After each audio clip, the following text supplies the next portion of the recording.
Vamos lá, pessoal, boa tarde a todos.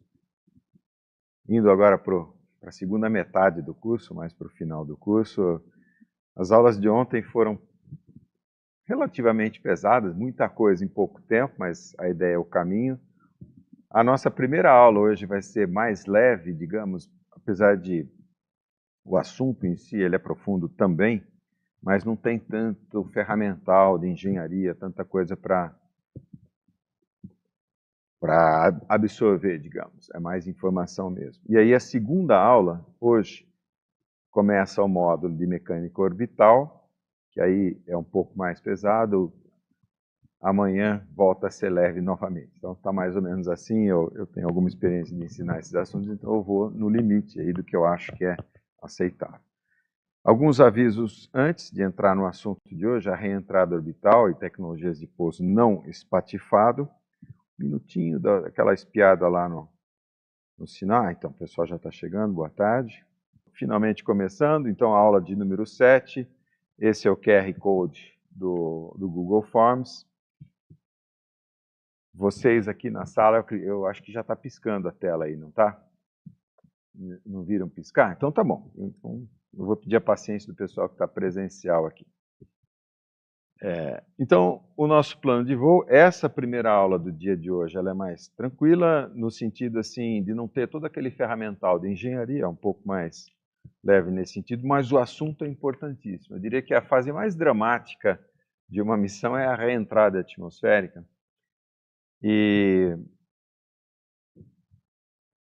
E o pouso, as tecnologias e as soluções de engenharia para o pouso. O nosso plano de voo, as dificuldades e perigos da reentrada orbital, para a questão da quantidade de energia que a gente precisa dissipar, etc. As estratégias de pousamento. Essa palavra pousamento, ela não existe em português. Eu tenho uma preocupação em entrar lá na Academia Brasileira de Direito para ver se essas palavras que eu preciso usar, elas existem. Essa eu sei que não existe, então é um neologismo, mas eu preciso dela e vou explicar.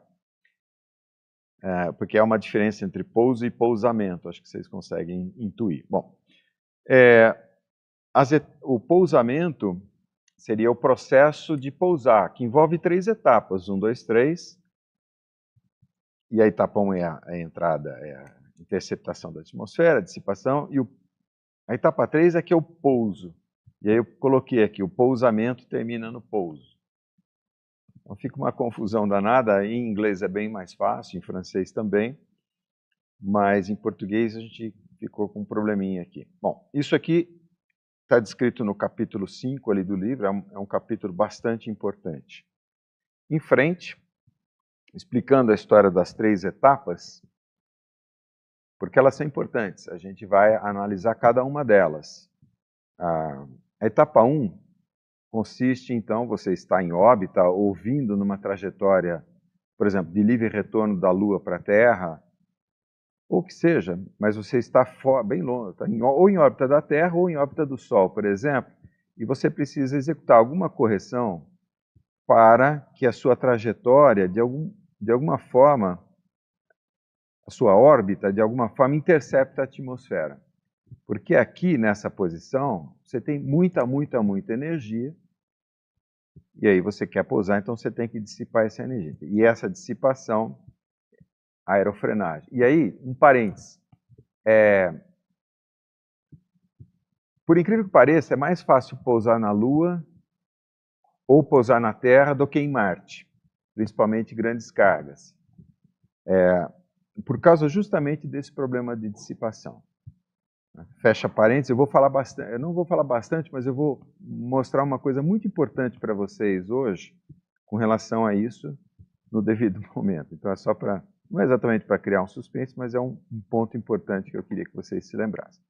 Essa etapa 1, que seria uma manobra orbital comum, genérica.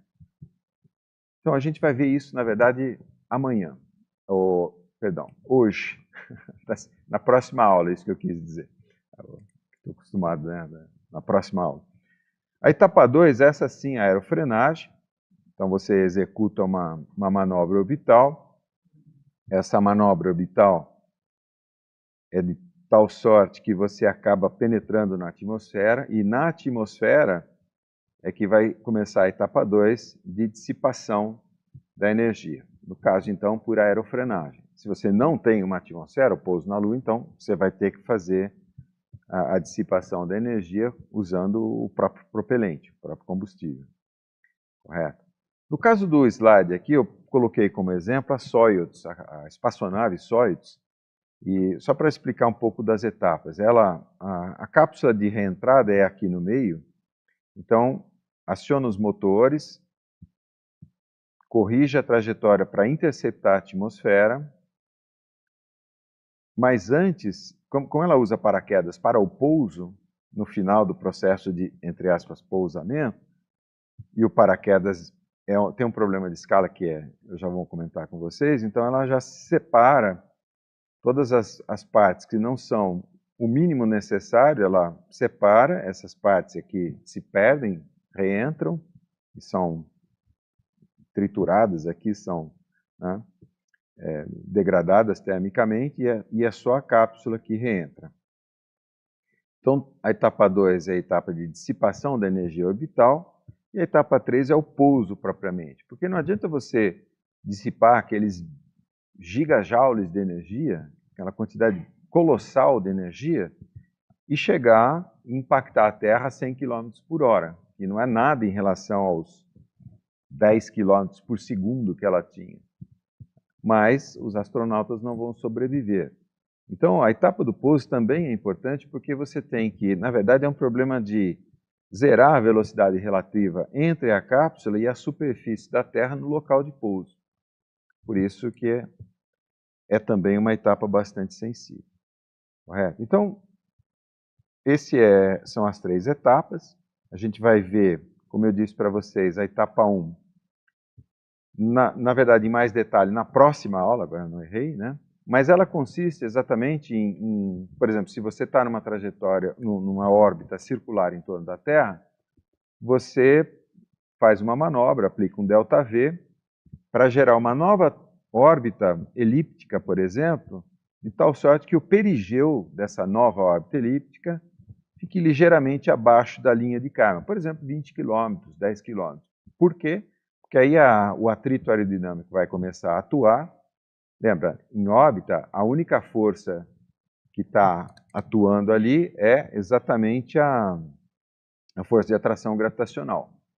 Correto? Mas quando a cápsula penetra na atmosfera, por exemplo, abaixo da linha de Kármán, começa a ter forças aerodinâmicas também. Então, isso aqui é uma manobra orbital simples e a gente não vai tratar nessa aula agora. Etapa 2 é a dissipação da maior parte da energia mecânica. 99,99% de toda a energia orbital é dissipada aqui. Então, a dificuldade é quando você tem uma atmosfera. Então, a aerofrenagem, isso aqui, problema sério. E aí, a etapa 3, o cancelamento, né, a equalização da velocidade da cápsula em relação à velocidade do local de pouso. Isso aqui, então, é necessário um sistema ou alguns dispositivos de pouso. Com relação a isso, eu já posso até adiantar, eles podem ser, porque isso é uma daquelas partes mais ou menos inusitadas aqui. Você pode fazer isso, essa é a etapa 3, que é o pouso propriamente. Você pode usar um conjunto de paraquedas. Quando eu falo conjunto, porque dependendo das velocidades e da carga, os paraquedas também são estagiados.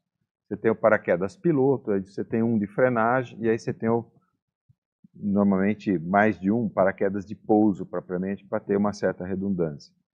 Você pode fazer um pouso planado, como fazia o ônibus espacial, e o pouso retropropelido, e esse a gente vai olhar em detalhe na aula aqui agora. Em frente, os paraquedas. Normalmente, quando a sua carga... Eu já adiantei isso para vocês, que a única tecnologia para grandes cargas é o retropropelido. Eu vou justificar isso já já. Mas, digamos, o paraquedas é a solução mais ou menos óbvia para quando você tem pequenas cargas. O que é pequeno? 5 toneladas, por exemplo, ou 10 toneladas, 7 toneladas, que é mais ou menos uma cápsula dessa daqui. Para retorno de astronautas ou para retorno de porque essas cápsulas elas podem ser lançadas também de forma não tripulada, e elas são reaproveitadas. Então, paraquedas, ok, não tem grandes problemas para o pouso de uma cápsula. A única coisa é que eles podem e normalmente são estagiados também. Primeiro, porque você não vai abrir um paraquedas, aliás, quem joga o Kerbal sabe disso, né? Você não pode abrir o paraquedas acima da velocidade do som, senão simplesmente o seu paraquedas não vai resistir aos esforços. Então você pode fazer, né? Em Marte foi feito, porque a atmosfera é bem mais fina. Então, você faz um paraquedas piloto, a função do piloto é só orientar a cápsula para a atitude correta, para então abrir um paraquedas de frenagem, o objetivo dele é só gerar um pouquinho de atrito, e o paraquedas de pouso, a característica é ser bastante grande mesmo, porque a velocidade tem que ser muito pequena aqui. No caso da Soyuz aqui, da Soyuz e essa da Blue Origin, isso, eu não sei, a Dragon não, que eles pousam na água. Porque tanto a Soyuz quanto a Blue Origin, eles pousam no solo, não no mar. Então, momentos antes de tocar, ele dispara alguns retrofoguetes aqui para criar uma espécie de colchão de ar ali, para uma última amortecida na cápsula. Existem, claro, técnicas híbridas, como é o caso aqui do Electron, né? Então ele tem um paraquedas, que não é exatamente um paraquedas, é um paraglider. Está vendo o piloto aqui atrás?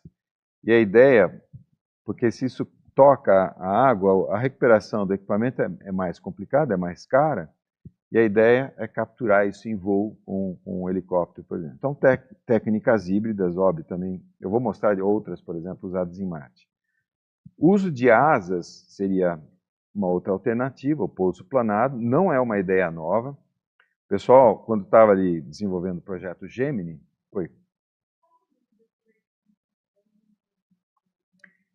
Aham.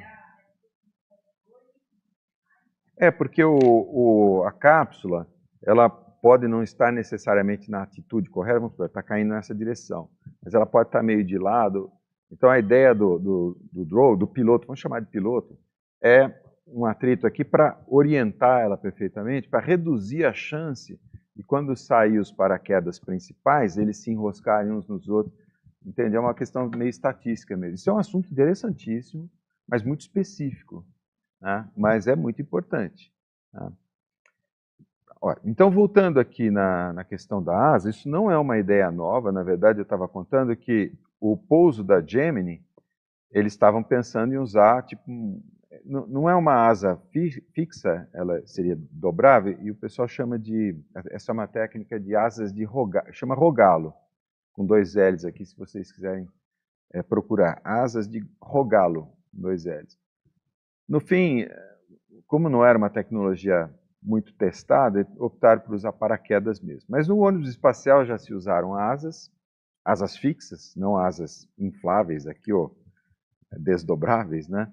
Asas fixas, e aí tudo bem, aí ele pousa como um avião mesmo. Ele consegue, ele tem uma razão de planeio de mais ou menos 1:4 ou 1:5, quer dizer, ele anda 4 unidades para frente e afunda uma. Isso é mais ou menos o que seria o voo dos pássaros de voo pulsado. Então, um pardal, por exemplo, voa assim, ele dá uma sequência de, sei lá, 10 batidas de asa, depois fecha a asa, e aí planeia um pouquinho, 4:1 mais ou menos. Então, ele consegue diminuir bastante a velocidade vertical, mas ainda tem velocidade vertical, mas muita velocidade horizontal. E aí, para isso, ele tem a pista, e aí o atrito e os freios, etc.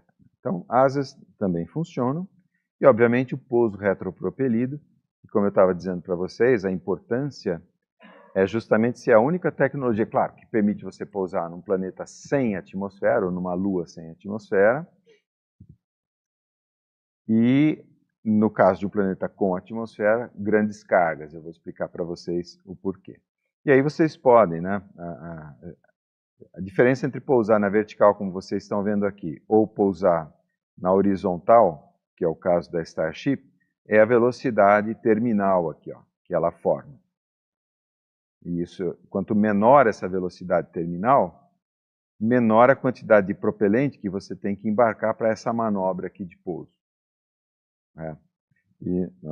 Essa daqui a gente vai simular. No fim dessa aula a gente vai montar as equações e simular, inclusive vai ser uma sugestão de TCC, é analisar esse pouso aqui. Eu já vou até mostrar, vou até elaborar um pouquinho mais essa sugestão mais à frente.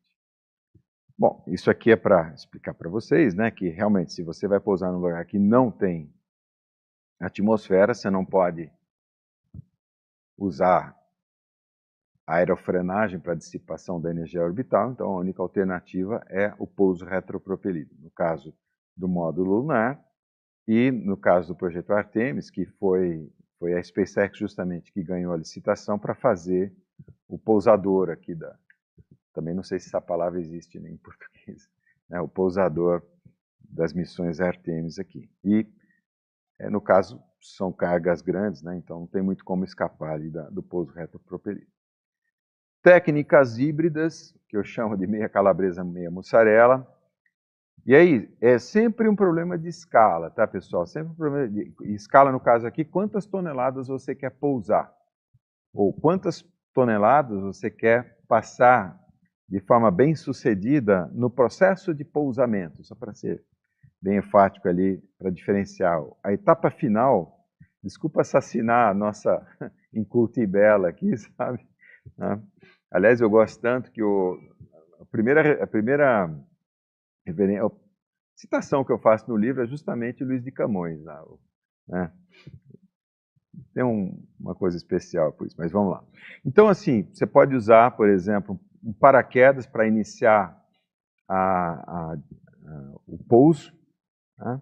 Depois você pode usar um balão e, no caso, airbags, como vocês viram aqui, como vocês viram nas Sojourner, por exemplo, que está em Marte, outras não muito grandes. Pode usar, está vendo aqui o paraquedas piloto? Paraquedas piloto abrindo, aqui nessa foto da direita, abrindo para orientar a cápsula. E também, eu esqueci de falar, né, e puxar também o paraquedas principal. Então, o que faz o paraquedas? Imagina o paraquedista, o que faz o paraquedas? Não sei se alguém salta de paraquedas aqui, mas nem de graça eu vou, não precisa nem olhar para mim, não. Mas assim, o que faz o paraquedas sair da mochila lá? Né? É o paraquedas piloto. Você tira ele com a mão assim, né, e joga, o atrito desse piloto vai puxar o paraquedas principal. Então, além de orientar a cápsula ou o paraquedista, ele tem a função de puxar o principal. E é interessante aqui, tá vendo? Você tem ali o paraquedas para frear, depois ele liga um balão aqui para usar a força de empuxo, continua caindo. E aqui é um pouso, e aí ao contrário, eu falei para vocês do balão subindo, né? Aqui é o balão descendo, e eventualmente faz aqui aquela técnica do sky crane. Ele vai entrar num equilíbrio aqui, ou seja, ele eventualmente fica parado aqui, manipulando a quantidade de gás que tem aqui dentro, tá? Ele fica parado e baixa, como se fosse um guindaste isso. E essa figura é interessante, porque é um pouco o elevador espacial. Então, atentem por uma coisinha aqui, ó. Imagina que nessa situação que eu estou indicando com o mouse, está tudo em equilíbrio. Então, o balão está parado, né, em relação ao solo aqui. Não está nem afundando nem subindo. Aí ele começa a baixar a carga. Está vendo que está esticando aqui o cabo? Mas o balão começa a subir, porque é o centro de massa que fica parado, certo? Então são técnicas híbridas, no caso ali aquelas sondas menores, a Sojourner, Spirit, todas elas inclusive usando fotovoltaico, elas usam paraquedas, está vendo aqui um paraquedas de frenagem supersônica, como é que ele é? Ele tem a sonda, esqueci o nome da sonda que os russos mandaram para Vênus, o paraquedas dela, porque Vênus, a atmosfera de Vênus é tremendamente densa. E é uma história interessante, mas longa. Assim, eles tentavam pousar em Vênus com paraquedas, e o paraquedas no meio do caminho, né, estourava, porque a temperatura é altíssima e tal. Aí um belo dia o paraquedas falhou, a sonda caiu de 60 quilômetros de altitude, e continuou funcionando, continuou mandando sinal para a Terra. Aí eles tocaram que o próprio atrito da cápsula era suficiente para desacelerar ela, a ponto dela não se espatifar completamente. Então eles simplesmente fizeram umas aletas, alguma coisa para gerar atrito, e aí conseguiram pousar em Vênus de forma bem sucedida. No caso de Marte, por exemplo, que seria um paraquedas de frenagem, que a atmosfera em Marte é bem menos densa, né? Então teria uma geometria mais ou menos assim. E aí, por exemplo, essa tecnologia de airbags infláveis aqui para terminar o pouso, para zerar a velocidade mesmo. Mas isso tudo envolve ou serve para pequenas cargas, né? Não para grandes cargas. A Perseverance usou, então, uma técnica de sky crane, mas é meio retropropelido, eu acho que vocês devem ter acompanhado, com uma grande vantagem. Então, eu posso ser mais rápido aqui, né, mas até mais ou menos ali, talvez, eu tenho esse número aqui, altitude, 13 milhas de altitude. Tá?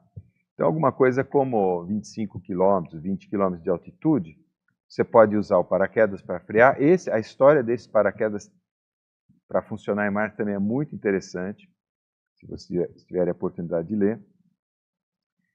Mas aí, então, é só para dissipar a energia, aí ela se desprende do que seria a cápsula aqui, e aí faz uma espécie de pouso retropropelido. A grande vantagem dessa técnica é que esse é um drone, né? Ele consegue navegar, então ele consegue escolher o local de pouso, evitando um local ruim e tal. Então, foi um pouso muito preciso. E é que nem aquela técnica do balão, né? Que em um determinado momento ele fica pairando no ar e baixa o rover ali com cabos. Aí corta os cabos e o que seria o guindaste, né? O sky crane, vai se espatifar longe para não colocar em risco aqui o robô. Isso é um robô, né? Ótimo. Etapa 1 de 3. Então, agora, até o final da aula, a gente vai rever essas etapas 1, 2, 3. A 1 eu falei para vocês, né, que a 1 é uma manobra orbital, a gente vai ver melhor na próxima aula, mas eu posso falar um pouquinho. Primeiro, uma palavra em português. Essa existe, desorbitar. Então, em inglês a gente fala de-orbit, por exemplo, to de-orbit. A gente poderia usar essa palavra em português porque ela existe, pelo menos em português do Brasil, né? Então, essa etapa consiste numa manobra de Hohmann, tá? Usando aqui o efeito Obert. Tudo isso a gente vai ver na próxima aula. Mas imagina, por exemplo, que você está numa órbita circular em torno da Terra. Se você não fizer nada, você vai continuar em órbita em torno da Terra. Então, a primeira etapa é acionar. Lembra, é contraintuitivo. Você desacelera para acelerar. Então, se você diminuir sua velocidade nesse ponto, o que vai acontecer?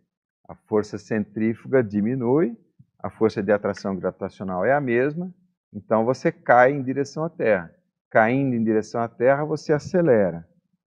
Então você desacelera para acelerar. E desacelerando, você estará numa órbita elíptica, que é essa órbita amarela aqui, e de tal maneira que ela intercepta a atmosfera.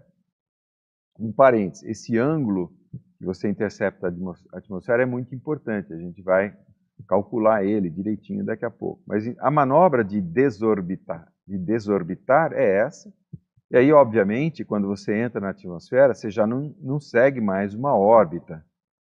Você vai seguir uma trajetória balística, mas sob a ação das forças de atrito aerodinâmico. Então, a sua trajetória não vai mais ser não vai ser amarela, vai ser essa vermelha, que aí é a etapa 2. A etapa 1 é a desorbitação, isso eu já não sei se existe, é a desorbitação.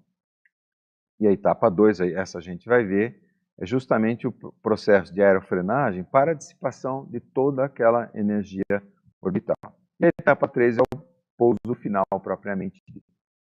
Essa etapa 1 a gente vai deixar para a próxima aula. Vamos para a etapa 2, que é então, a função dela é dissipar a energia mecânica. Quando eu falo a maior parte, é 99,99% da energia. Então, quanto é essa energia, a gente vai calcular. E como que isso é feito? Aerofrenagem. Bom, então vamos aos números. Aí a gente estava até conversando ontem sobre isso. Você pode estar numa órbita equatorial, como está mostrado aqui. Aqui, está vendo? Eu fiz questão de desenhar o eixo para vocês se orientarem. Então, essa órbita é uma órbita equatorial ou uma órbita inclinada, que são órbitas mais comuns. Seja como for, a energia específica da órbita é dada por meio de v quadrado menos o gm é o μ do planeta, dividido por r. Tá? Isso aqui, então, é energia potencial, energia gravitacional. Já já a gente vai fazer contas com essa definição. O processo de aerofrenagem, então, vai fazer o quê? Vai dissipar uma certa quantidade dessa energia orbital, que vai ser a diferença entre a energia na posição final, na superfície onde ela pousa, menos a energia na órbita inicial. Tá? Isso aqui é só para colocar as formulinhas. Então, na reentrada, o delta de energia da reentrada é isso aqui. Ó. Tá? Quer dizer, é meio de v quadrado na superfície, menos gm na superfície, menos tudo isso aqui na órbita inicial. Então, colocando tudo isso e cancelando aquilo que eu já posso cancelar, eu tenho a diferença de velocidades ao quadrado, tudo bem, vezes meio, né? E aí, fazendo gm, digamos, de r menos gm de r mais h, eu tenho essa expressão aqui. Ótimo. Agora, como é que é a trajetória? Aí depende um pouco de onde você quer pousar e de onde você sai, porque talvez alguém tenha dúvida com relação a esse termo aqui. Poxa, professor, mas a velocidade na superfície não é zero? Sim, a velocidade relativa é zero. A minha velocidade em relação ao solo aqui do anfiteatro é zero, a minha velocidade relativa em relação ao solo, mas a minha velocidade em relação ao sistema solar é a velocidade de rotação da Terra. Então, por exemplo, aqui o astronauta Bolinha, né, se ele for desorbitar, ele vai, por exemplo, fazer aquela manobra de Roma, vai entrar aqui na atmosfera e vai pousar, por exemplo, nesse ponto. Então, nessa posição inicial, ele tinha essa velocidade.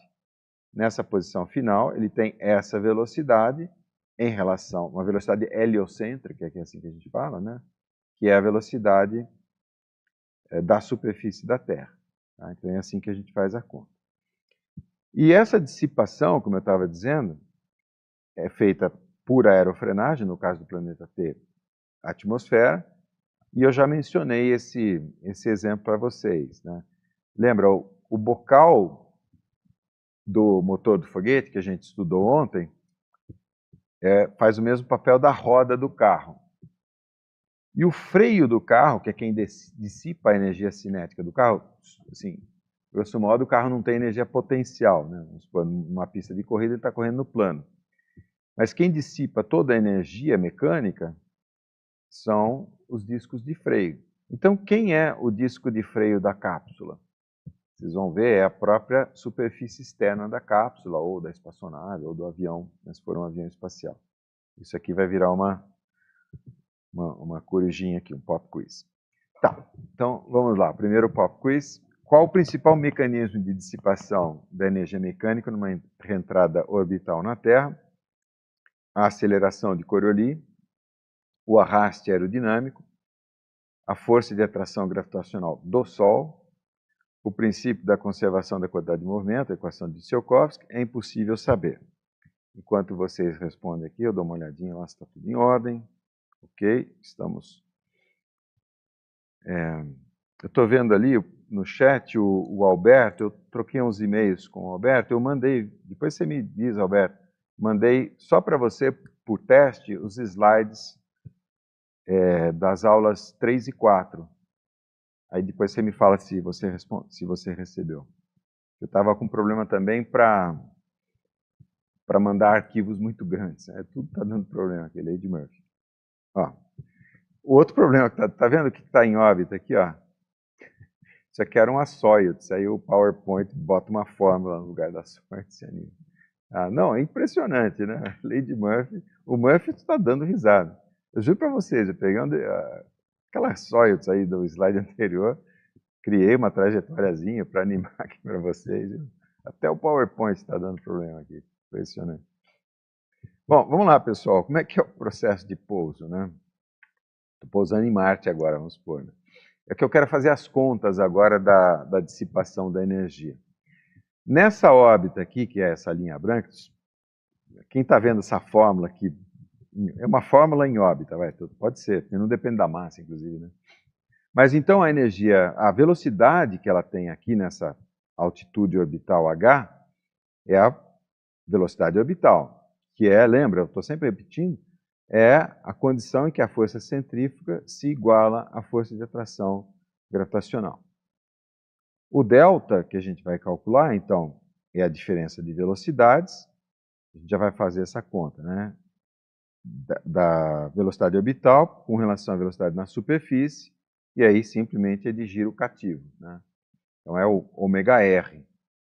E o ômega, eu estou pegando 2π sobre 24 horas vezes 360 segundos. Só uma observação, essa não é exatamente a rotação da Terra, se bem que aqui eu botei uma foto de Marte, né? Por causa da diferença entre o dia solar e o dia sinódico. Tá? Mas tudo bem, vamos às contas, porque está aqui o delta, essa fórmula vem do slide anterior. Então, as contas. Então, colocando os dados do planeta Terra, esse 3,98 vezes 10 à quinta é o μ da Terra, a constante gravitacional da Terra, dividido pelo raio da Terra mais 400. Esse 400 é 400 km de altitude, que é a órbita da estação espacial. Então, dá lá 7,67 km por segundo. A velocidade na superfície, estou imaginando um pouso de uma órbita equatorial para uma posição sobre a linha do Equador. Então, fazendo as contas, 0,46. O ΔH, obviamente, né, 400. Tá? Então, fazendo as contas, a gente tem uma dissipação, quer dizer, para poder pousar aqui com velocidade relativa a zero, eu tenho que dissipar 33, o menos, é por isso que deu dissipação, né? 33 megajoules por quilograma. A massa da Soyuz, que teoricamente seria essa fórmula em órbita aqui, é 2.900 quilogramas, então o delta de energia, agora não específico, menos 95 gigajoules. Então tem que dissipar 95 gigajoules. E aí, gigajoule, acho que eu nunca soube o que é isso. Né? Então vamos pegar e comparar com caminhões de areia. Dessa vez eu peguei um caminhão de 50 toneladas, viajando a 100 km por hora. Se eu frear esse caminhão até a velocidade zero, dá um delta de energia de 0,02 gigajoule, negativos, que é a dissipação. Então, dividindo um pelo outro, eu tenho que o pousamento da Soyuz, entre aspas, é equivalente a 4.800 caminhões de areia freando até a velocidade zero, de 100 km por hora até a velocidade zero. E o problema de engenharia que surge é o seguinte, esses 4.800 caminhões têm 4.800 vezes 1, 2, 3, 4, 5, 6, vezes 6 discos de freio. Então, sei lá, tem talvez 1 quilômetro quadrado de disco de freio para dissipar toda essa energia térmica. E a cápsula, que deveria ser essa forma, tem alguns, sei lá, alguns metros quadrados para dissipar toda essa energia. Então, o fluxo térmico, watts por metro quadrado, é altíssimo. É várias vezes o fluxo térmico do Sol, por exemplo. O nosso Sol aqui, quer dizer, não no Sol, obviamente, mas fora da atmosfera terrestre, chegando na atmosfera terrestre, alguma coisa como 1.300 watts por metros quadrados. Tá? Então, é uma quantia brutal, colossal. Não é à toa que quando ela chega totalmente queimada. Tá? Aqui é a Apollo 11, essa é a Apollo 11. A Soyuz chega também. A Soyuz é interessante porque os astronautas conseguem pilotar mais ou menos a cápsula mudando o centro de gravidade dela. Já vou mostrar isso para vocês, para poder entrar no envelope de reentrada correto. Essa aqui é a Dragon também. Tá? Já é maiorzinho. Né? Bom, deixa ela de lado lá. Vamos então ao porquê que ela esquenta tanto e vamos estimar essas temperaturas. Então, na reentrada, o que a gente tem é um escoamento de altíssima velocidade, supersônico. Até ela começar a dissipar, diria assim, 90% da energia, o escoamento vai ser supersônico. Então, é só no final que ela passa a ser subsônica. E você tem várias regiões do escoamento, como eu estou destacando aqui. Então, aqui faltou talvez desenhar uma setinha de onde está vindo. A gente é uma espécie de drone, né? Acompanhando a trajetória da cápsula. Então, é como se a cápsula tivesse parado e o ar é que estivesse vindo aqui de baixo para cima. Então, vocês têm algumas regiões interessantes que eu já quero comentar com vocês.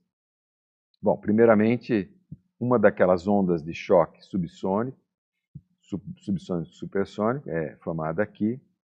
Uma região, aqui as cores representam diferentes temperaturas.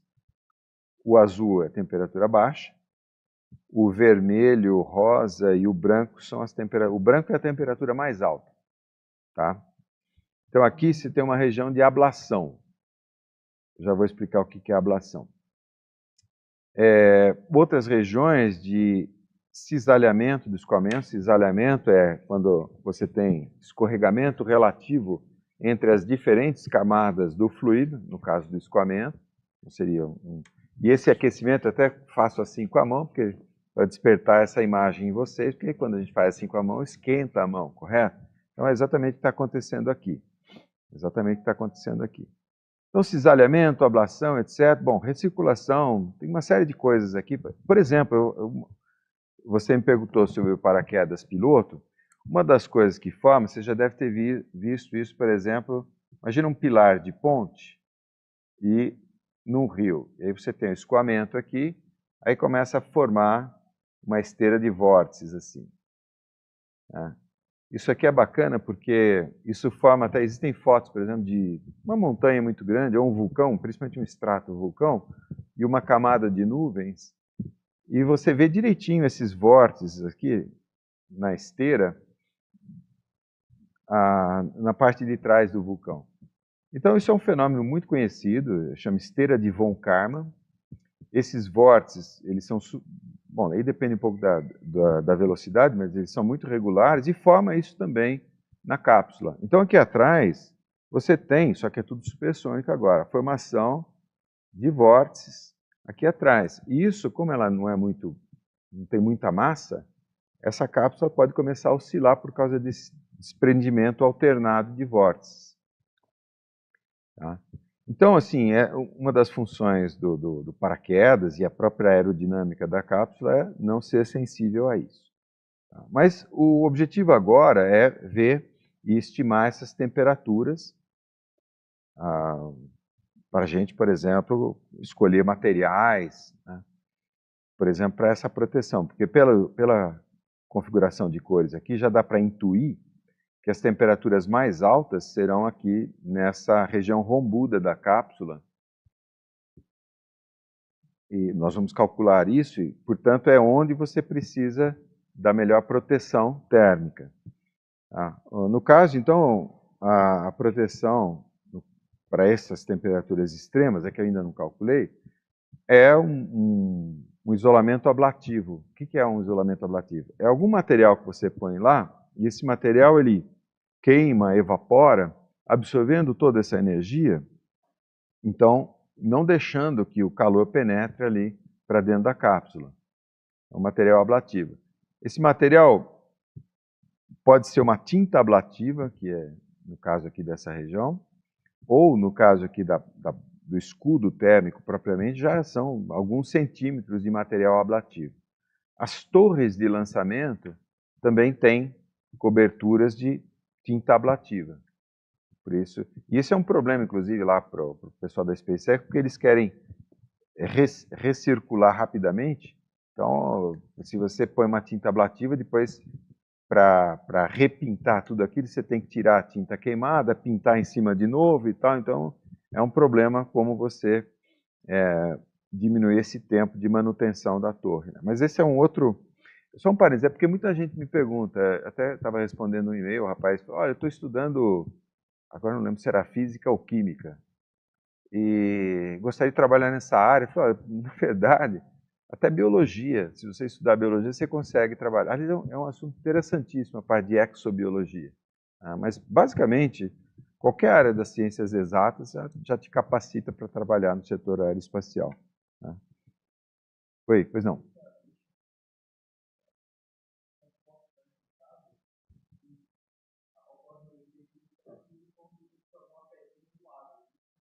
Aham. Sim. Aham. Ah, sim, sim.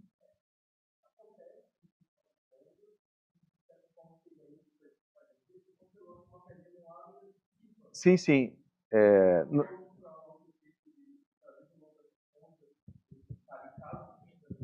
A pergunta que, só para repetir para quem não te ouviu, a pergunta é se essa analogia com jogar uma pedra num lago e ela quicar, né, várias vezes. Tem até campeonato. Nós vamos ver isso nos próximos slides, porque é o tal do envelope de reentrada, como calculo, vou dar uma referência para vocês, e é sim, só que tem limites, máximos e mínimos. Pode falar.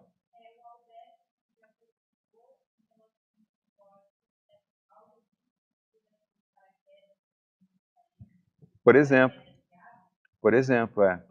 depende, é que depende muito da geometria, assim, da forma aerodinâmica, se vai ou não gerar essas esteiras de vórtice. Só para, já aproveitando a pergunta, se você quiser pesquisar, isso é uma área, isso é um capítulo, digamos, da mecânica dos fluidos, que é modelar a esteira de von Karman, e o número adimensional que governa o desprendimento de vórtices é o número de Struhal. Acho que é com L. Struhal. Então, só para você procurar, esteira de von Karman, esteira de vórtices, e Struhal, número de Struhal. É um fenômeno tão conhecido que a gente usa até para fazer medidor de vazão. Então, a gente usa medidor de vazão para fazer isso. Deixa eu me reorientar aqui no assunto, né? Ótimo. Bom, vamos em frente aqui então, porque o meu objetivo é calcular, não de maneira precisa, né? Porque a ideia é sempre a história do projeto conceitual, então vamos calcular as temperaturas dos dois fenômenos que estão contribuindo para gerar temperatura. Então, o primeiro deles seria o cisalhamento do escoamento. Está vendo? A cápsula tem uma superfície fixa aqui, e o escoamento está cisalhando, está escorregando sobre a cápsula, como uma mão sobre a outra aqui, gerando calor. Então, aqui eu coloquei uma lentezinha indicando que a gente está olhando aquele pedacinho da cápsula aí. Como é que funciona? Digamos que ela está incidindo ali um escoamento a 8 km por segundo. Esse escoamento aqui, exatamente essa camada aqui, que é milésimo de milímetro em contato com a superfície, então ela é desacelerada, a velocidade dela vai a zero. A analogia que eu faço, assim, quando eu dou aula de McFlu, para falar, eu vou falar de camada limite agora. Para explicar para os alunos, imagine que você tem uma pilha de pratos, por exemplo, essas setas amarelas são uma pilha de pratos, e você é um garçom carregando uma pilha de 1 metro de pratos. E você está andando, suponha, né, a 8 km por segundo. Aí você começa a desacelerar. O que acontece? Você desacelera o primeiro prato, então o segundo prato escorrega um pouquinho em relação ao primeiro, o terceiro um pouquinho em relação ao segundo, então eles vão escorregando uns em relação aos outros, até que lá longe, né, no último prato, lá nem sente que o primeiro freou. Então é mais ou menos isso. Como se fosse uma pilha de pratos aqui, seriam as linhas de escoamento aqui, incidindo aqui nessa forma inclinada aqui, de tal forma que você tem um perfil de velocidades. 0, agora relativas, velocidades relativas, em relação à cápsula. 0 no contato e 8 km por segundo, os mesmos 8 km por segundo, longe do contato. O quanto é perto e o quanto é longe, quando a gente faz mecânica dos fluidos, a gente calcula exatamente aqui a espessura do que a gente chama de camada limite.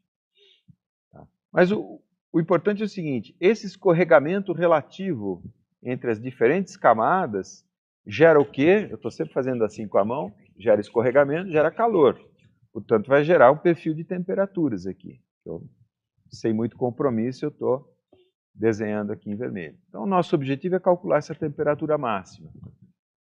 Esse é um capítulo da mecânica dos fluidos, camada limite, e esse tipo de escoamento a gente estuda quando estuda os escoamentos que a gente chama de couette. Então, de novo, quando eu ponho uma caixinha de ferramentas assim, é que eu não quero entrar no tópico propriamente, então é um dos capítulos de mecânica dos fluidos. Então, no escoamento de couette, a gente calcula essa temperatura máxima, aliás, cai sempre na minha prova, quando eu dou isso aqui, né? E o ΔT máximo é simplesmente, aqui ficou bem atrás da estrela, né? É μ, seria a viscosidade, dividido por 8 vezes a condutibilidade térmica, vezes a velocidade ao quadrado. Tá? Então, de novo, eu não estou entrando no capítulo de McFlu, mas é lá que vocês vão encontrar se quiserem se aprofundar. Então, fazendo as contas aqui com... Eu peguei, aqui, eu coloquei uma tabelinha termodinâmica, eu peguei a viscosidade do ar, que vou dar um zoom ali para vocês entenderem os dados que eu estou usando. Então, isso aqui é ar, isso aqui é uma tabela termodinâmica. Estou usando o RefProc para fazer isso.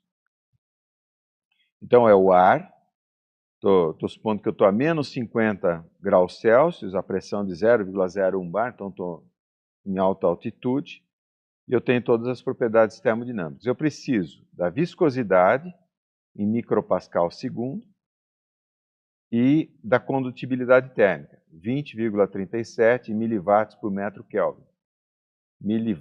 Miliwatts por metro por Kelvin. Então, colocando esses dados aqui, olha, a velocidade é 8 km por segundo, que é 8.000 metros, né? Tem que ajustar as unidades. Fazendo as contas, o ΔT 5.700 graus.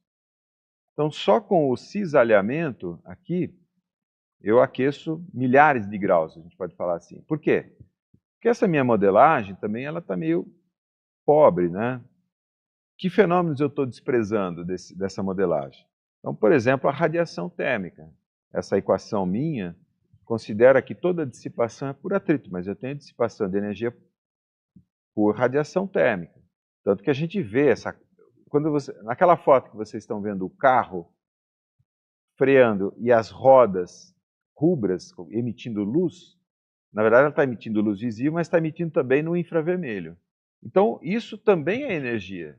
Então, além do calor mesmo que está sendo dissipado no disco, você tem dissipação por outros mecanismos. Mas tudo bem, eu só quero calcular, estimar quanto que é essa temperatura para, por exemplo, escolher materiais. Ou dimensionar, isso aqui é mais comum, dimensionar a espessura da camada de tinta ablativa que eu vou pôr. Porque, eu, por exemplo, eu calculo que ela vai ficar nessa temperatura por 70 segundos. Então, a minha tinta tem que se consumir em 70 segundos e com isso eu calculo a temperatura. Tá? O outro fenômeno que eu estou desprezando, por exemplo, é a condução de calor. Porque toda essa temperatura gera calor e esse calor pode trafegar por condução, convecção. Então, tem uma série de fenômenos térmicos que eu estou desprezando, mas é a fase do projeto conceitual. Né? Então, seja como for, eu tenho que ter alguma proteção, seja uma tinta ablativa, ou no caso do escudo ablativo, aqui são fotos do escudo mesmo. Né? Então, eu acho que essa foto aqui está melhorzinha. Parece uma colmeia de abelha mesmo, que você preenche com, não é exatamente uma cera, é talvez um plástico, alguma coisa assim. Estou tentando gerar essa imagem na cabeça de vocês. E é esse material que vai queimar, vai evaporar, tá? Para manter a temperatura. Então, a primeira temperatura a gente avaliou, vamos pensar assim, milhares de graus, pode ser 1.000 graus, pode ser 3.000 graus. Se a gente refinar aqui, provavelmente vai ser menor, porque aqui eu estou considerando que toda energia vira atrito, que vira aquecimento por atrito. Se você perder energia por radiação, por exemplo, então vai ser menor, mas isso aqui é trabalhar a favor da segurança. Quer dizer, então, esse cálculo nosso superestima a temperatura. O outro fenômeno que tem é o que acontece aqui, na região que a gente chama de estagnação. O que está acontecendo? O ar está vindo de baixo para cima, ele encontra a base da cápsula e a velocidade vertical, um detalhe, a minha vertical está ligeiramente inclinada aqui, né? Minha velocidade, vamos chamar de longitudinal, né? Vertical. Minha velocidade vertical, ela está zerando aqui, ó.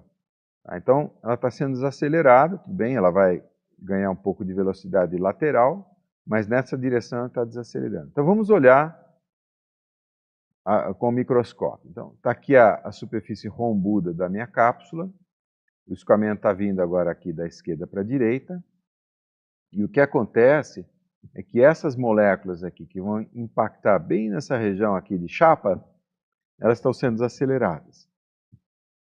E o que está acontecendo? Então, eu coloquei umas mãozinhas aqui. Aliás, ele trocou a imagem aqui também, eu não sei o que está acontecendo. Bom, o ar tem densidade, tem inércia, e você está desacelerando o ar aqui. Então, a mãozinha faz o papel da força que essa superfície da cápsula está fazendo. Então, na medida que você vai desacelerando, essa mola vai se comprimindo por causa da inércia do ar. Então, aqui você tem a mola comprimida, correto? E depois, ali atrás, a mola descomprime, ou eventualmente pode ter aquela esteira de von Karman aqui e tal. Mas, pegando pela analogia, o que está acontecendo aqui?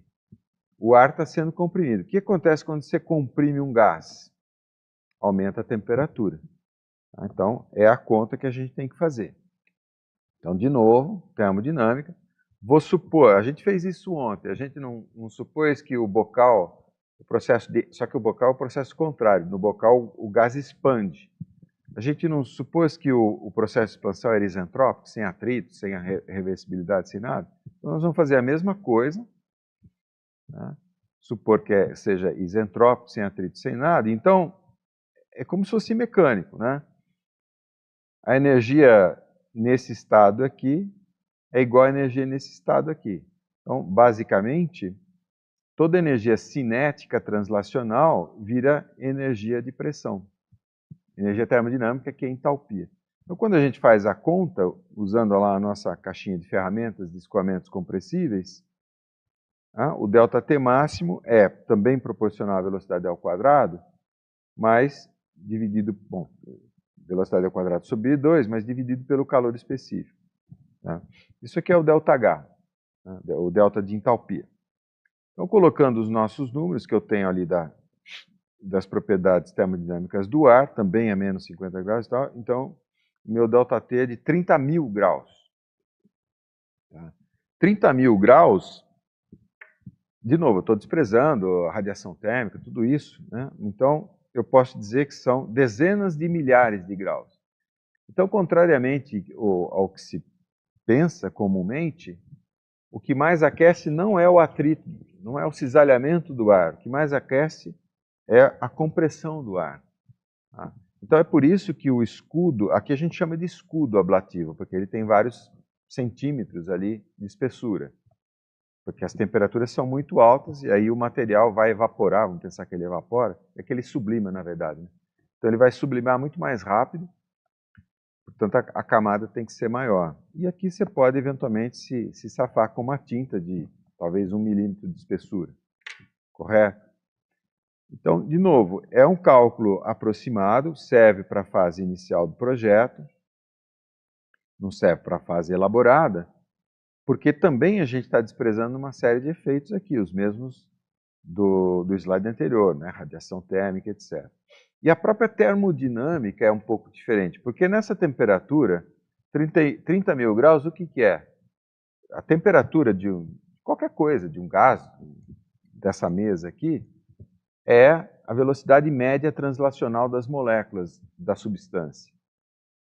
Ok? E nessa velocidade, elas estão vibrando com uma velocidade tão grande que pode ocorrer a situação, e ocorre a situação, do núcleo do átomo ir para um lado e a cabeleira eletrônica ir para o outro. Então, ioniza o gás.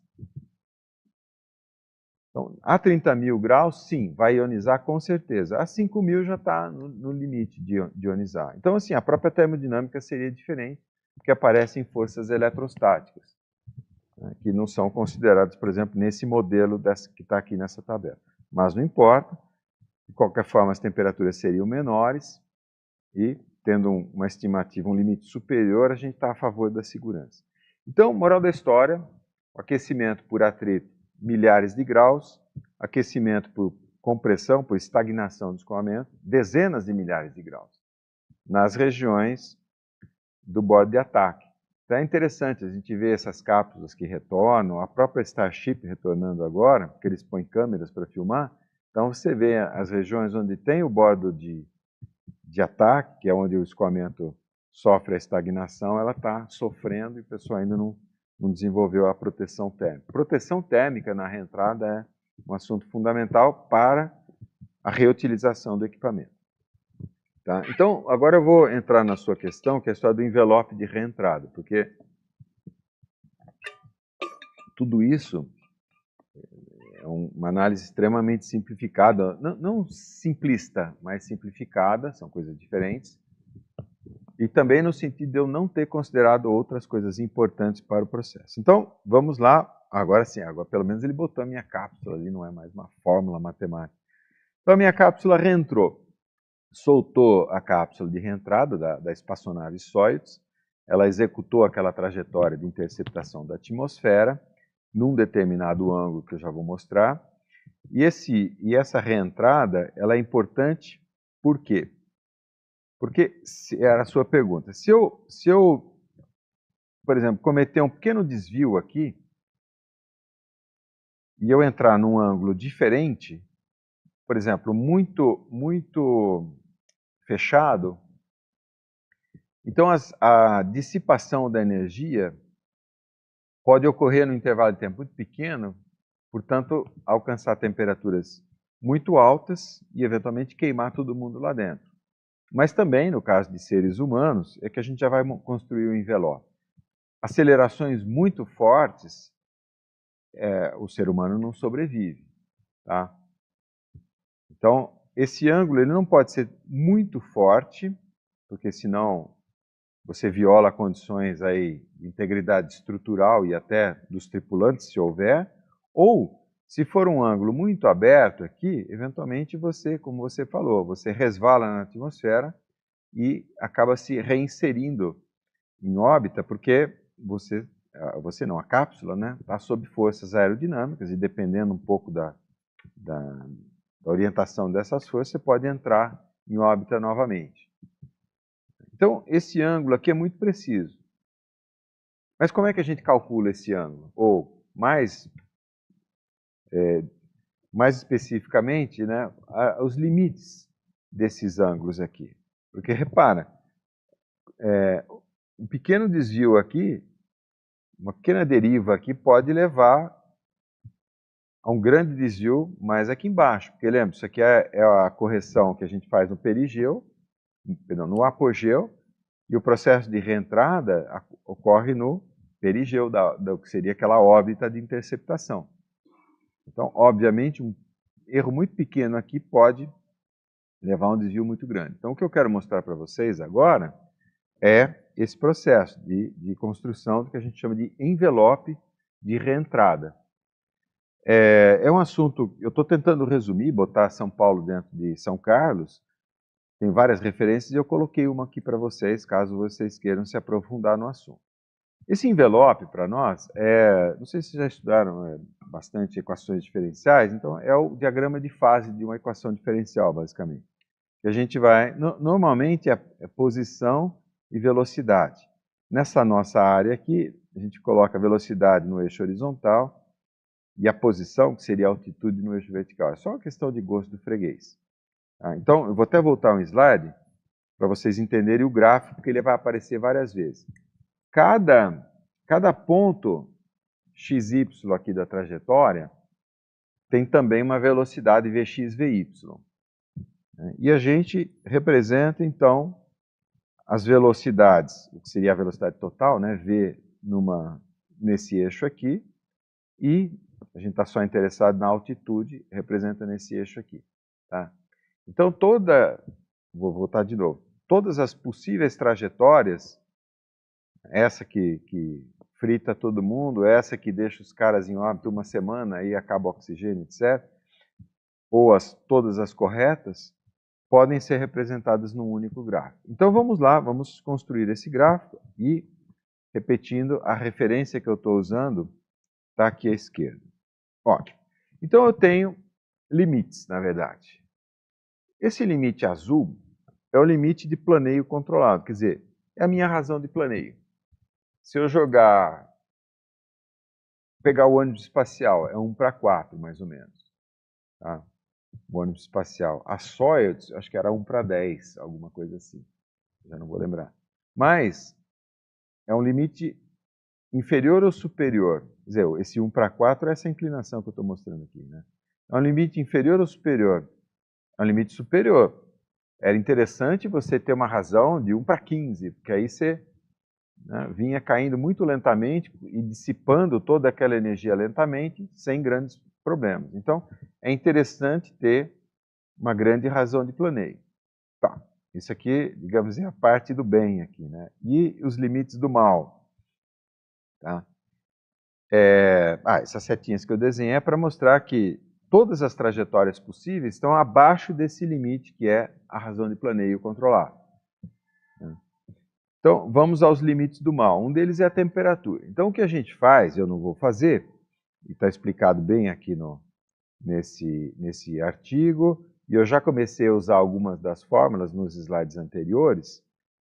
Existe, repara, eu vou fazendo aqueles cálculos de temperatura para diferentes velocidades. Porque eu sei que a velocidade, a gente vai entrar com Mach 20, 25, só que a densidade é muito pequena, né? Lembra? A densidade sempre entra no cálculo lá. Então eu vou calculando todas aquelas temperaturas para diferentes velocidades e eu tenho o limite de temperatura dos meus materiais, então eu consigo traçar essa curva. Eu não estou dizendo como traçar essa curva, essa informação está no artigo e usando um pouquinho do que eu já falei para vocês, das formas. Seja como for, esse limite aqui então é dado pelos meus materiais, pelas proteções ablativas, etc. E esse é um limite superior ou inferior? Obviamente é inferior, perdão. É inferior, por quê? Porque além desse limite, eu vou aquecer demais. Tá? Beleza. Qual é o outro limite que eu tenho para colocar aqui? Uma desaceleração máxima. Esse é mais fácil de calcular porque é dinâmica, é mecânica, né? Então, por que eu tenho limites de aceleração? Por exemplo, um corpo humano, um ser humano, ele só aguenta alguma coisa como 8G, 7G. Existe um limite. Fora isso, é uma coisa, eu não sei, você está fazendo aeronáutica, vocês fazem manutenção aeronáutica, né? Eu não sei quem dá essa matéria, mas quando eu fiz, era um engenheiro aposentado do DAC que investigava acidentes. E eu vou falar um negócio meio, né? Uma das coisas que você analisa no acidente é o dano nos corpos das pessoas. Então, dependendo da aceleração, por exemplo, os olhos saem das órbitas, os alvéolos, a desaceleração é tão forte que, digamos, os alvéolos do pulmão vão para um lado e o corpo vai para o outro. Então, tem uma série de danos fisiológicos que são característicos da desaceleração. Tá? Os assentos do avião, eles são parafusados no chão e aquele parafuso ele é calculado para romper a partir de uma certa aceleração, porque se ficar preso e a aceleração for muito forte, o sujeito morre preso no cinto de segurança. Então tem uma série de coisas que quem é da área aeronáutica, e particularmente de acidentes aeronáuticos, sabe, mas tem a ver com esse limite aqui. Aí depende se a cápsula tem tripulante, se não tem tripulante. Tá? Eu trabalhei muito para... Um dos trabalhos que eu fiz, isso na França, não aqui no Brasil, durante o meu doutorado, a gente lançou, eu estava trabalhando, construindo uns circuitos eletrônicos para medição de temperatura de um experimento lá. E aí eu tinha que olhar a parte térmica do circuito eletrônico, porque a placa eletrônica era toda, botava numa resina para resistir às acelerações. Então, essas acelerações, porque não tinha tripulante, era alguma coisa assim como 150G. Era a aceleração que tinha que aguentar. Então, ela era totalmente resinada, e aí a resina impede a transferência de calor. Bom, então só estou dando exemplos meio lúgubres, desculpe, né? mas é a realidade, né? Seja como for, é um limite que a gente quer ficar acima dele, porque além desse limite, no caso verdinho aqui, alguma coisa, ou a própria integridade estrutural ali da cápsula pode ficar comprometida. O outro limite é justamente o max-Q, porque isso que eu estou falando para vocês é um limite dinâmico, no sentido mecânico, né? De desaceleração mesmo. Você também tem desaceleração por causa do fenômeno de compressão do escoamento. Tá? O Q aqui minúsculo é o que a gente chama de pressão dinâmica, é o meio de ρv quadrado sobre 2, v quadrado sobre 2, a pressão dinâmica. Então também tem um limite. E tem outros que eu não estou desenhando aqui nesse envelope, e aqui nesse artigo e também no meu livro eu falo um pouco mais em detalhe. Seja como for, eu tenho vários limites. O azul, eu sei que eu vou estar abaixo dele, eu gostaria de estar aqui em cima, né? Mas não é possível. E desses todos, eu sou obrigado, senão a coisa não vai dar certo. Então, se eu considerar... deixa eu pegar aqui, talvez uma amarela não vai aparecer. Deixa eu pegar uma cor que talvez apareça para vocês, azul. Fazer em vermelho mesmo. Não, fazer com mouse. Então, em cada posição aqui, eu vou ver qual que é o limite que eu tenho que respeitar, porque se eu estiver acima da curva verde, mas abaixo da curva vermelha, eu estou desrespeitando o limite de temperatura. Então, a interseção de todos esses limites define uma região dentro da qual a trajetória real da cápsula pode acontecer sem problema nenhum. Então, a minha cápsula, eu tenho que, quando eu projeto, por isso que eu falo da palavra pousamento, né? O pousamento, entre aspas, tem que ocorrer dentro do envelope. O pouso seria a parte final aqui, né? E esse envelope ele foi calculado usando todos aqueles limites de engenharia ali, fisiologia, se for no caso dos tripulantes, e o limite superior a razão de planeio, basicamente. Tá? Então eu tenho que fazer de tal sorte que eu entre nesse envelope. No caso das sólidos, por exemplo... Oi, pois não.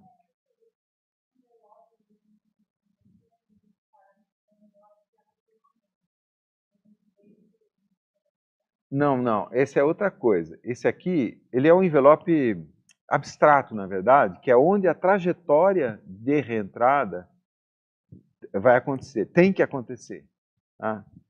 E era o que eu ia começar a explicar. Então, o que acontece se você perceber que você está, por exemplo, perigosamente aqui nos limites perigosos. Os limites de baixo aqui são perigosos, né?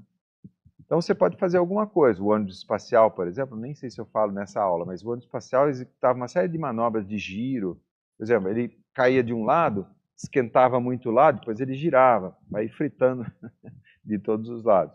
A Soyuz, só que o ônibus espacial tinha asa, tinha superfície de controle, era um avião, né?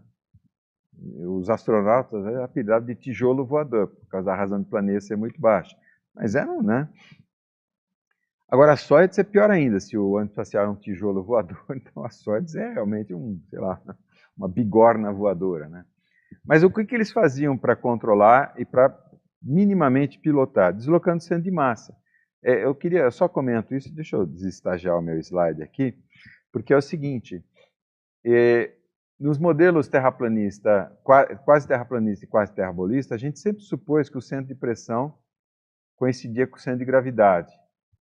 No caso, de propósito, você faz eles serem diferentes, porque aí quando você desloca, você astronauta dentro da Soyuz, você consegue deslocar o centro de gravidade, é só você se deslocar para o lado.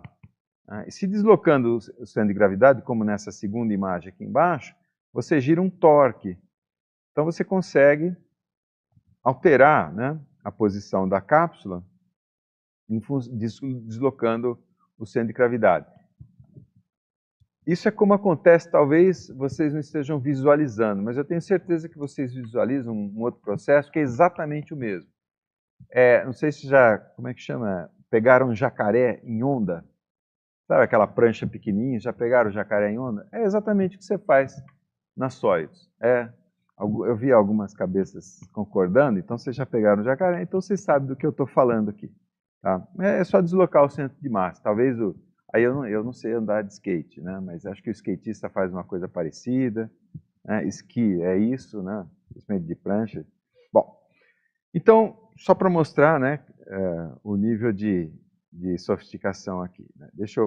O ônibus espacial, que aí eu quero falar o que aconteceu lá de ruim, ou para exemplificar o que acontece quando esse envelope não é respeitado. Né? Então, o que aconteceu foi o seguinte, na reentrada, deixa eu desestagiar o slide, mostrar aquelas manobras, eu já me adiantei, né?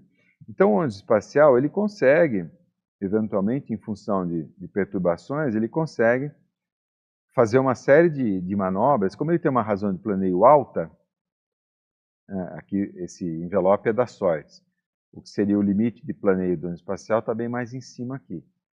E ele ainda tem essa, como ele tem uma controlabilidade muito grande, então ele executava giros sobre si mesmo, ele executava zigue-zagues, tudo para distribuir bem a energia térmica. Acontece que quando ele não conseguiu fazer isso, tá? Essa daqui é aquele acidente que um pedaço da espuma do tanque de hidrogênio bateu na asa esquerda, se eu não me engano, fez um buraco ali na proteção térmica da asa esquerda, e eles não perceberam, né? Na reentrada, então, todo aquele plasma, todo aquele gás ionizado penetrou dentro do ônibus espacial e começou a destruir os cabos de comando que permitia ele fazer essas manobras todas do slide anterior. Né? Então ele acabou falhando, acabou saindo do envelope de reentrada. Ele fez essa trajetória aqui, não sei se ficou claro, ele fez essa trajetória aqui, ó. Tá? Altíssimas acelerações, e aí é na desaceleração que ele desintegra dessa forma que vocês estão vendo aqui, e aí toda a tripulação foi perdida. Vamos lá. A outra tecnologia, que seria a Starship, eu acho que... não conheço nenhum outro projeto que use essas mesmas técnicas. Então, a grande vantagem da Starship, e a gente eu gostava, quando eu preparei esse slide, não tinha acontecido uma reentrada orbital de uma Starship.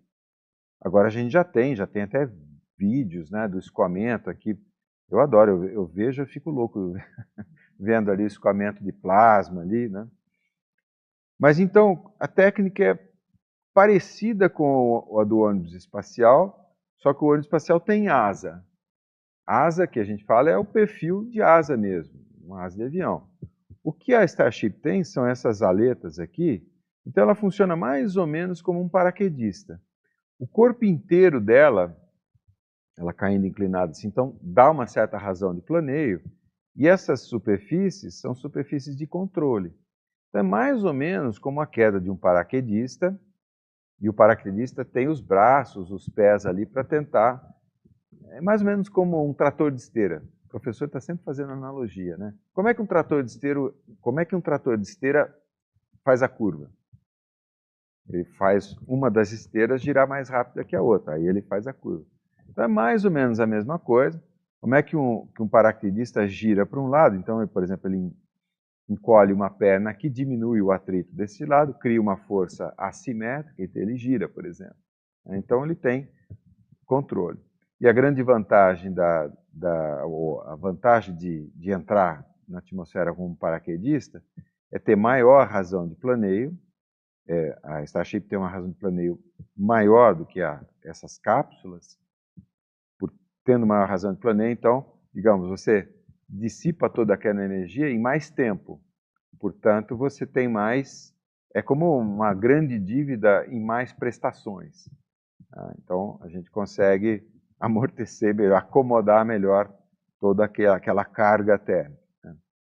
Correto? E uma outra vantagem, que a gente vai explorar no finzinho, é justamente a velocidade terminal. Porque ela, tendo uma grande área de atrito, ela vai ter uma velocidade terminal mais baixa. E aí, vamos supor que a gente fosse pousá-la com paraquedas, não importa muito, né? Quer dizer, importa para o cálculo, mas não para a minha explicação aqui. ou com paraquedas ou retropropelidamente, é vantajoso ter uma velocidade terminal menor. Mas o que é a velocidade terminal? Como calcula a velocidade terminal? Os russos descobriram isso a duras penas. Eles perderam meia dúzia de sondas. Venera é o nome do projeto lá das sondas que foram para Júpiter. E eles só descobriram aquela questão da velocidade terminal perdão, Júpiter não, Vênus. Venera, Vênus, né? E eles só descobriram porque uma fez um pouso espatifado e continuou funcionando. Como é que pode? O negócio caiu de 60 km de altura e não virou uma panqueca, né? Porque aí foi relembrar de, mas vamos fazer a velocidade terminal. Qual que é a velocidade terminal? Se fosse uma aula, eu isso botaria na prova. Calcule a velocidade terminal em Júpiter. O que é a velocidade terminal?